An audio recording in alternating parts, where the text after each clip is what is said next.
તો કાળી ચૌદસના દિવસે અમદાવાદના આંબલી ગામમાં સવારથી રાત્રિના 12 વાગ્યા સુધી હનુમાન ચાલીસાના જાપ અને હનુમાન પૂજાનું આયોજન કરાયું, જેમાં સવારથી સાંજ સુધીમાં રામધૂન અને હનુમાનજીની પૂજા અર્ચના કરવામાં આવી, જેમાં સવારથી સાંજ સુધી 11,000 હનુમાન ચાલીસા જાપ અને હનુમાન અષ્ટકનો સ્ત્રોત સાથે આહુતિનો કાર્યક્રમ પણ યોજાયો, તેમજ કાળી ચૌદસ અને શનિવારના અને ચિત્રા નક્ષત્રના સંયોગને શાસ્ત્રોમાં હનુમાનજીની ઉપાસના માટે શુભ ગણાવ્યો। સાથે સાથે આ દિવસને હનુમાન ઉપાસકો અષ્ટ સિદ્ધિ યોગ સમાન ગણાવે છે, તેથી શહેરમાં ઠેર ઠેર હનુમાનજીની ઉપાસકોએ પોતાની ભક્તિભાવ સાથે તેમજ કેટલાક હનુમાનનું પૂજન અર્ચન કર્યું હતું।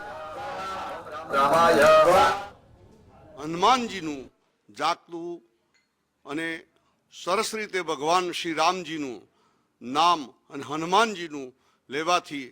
અમારા કુટુંબ, કલ્યાણ, સમાજ અને સર્વ માટે સર્વશ્રેષ્ઠ રહે, એટલા માટે અમે હનુમાનજીનું આ કાર્યક્રમ ભક્તિ પૂજા અમે કરીએ છીએ।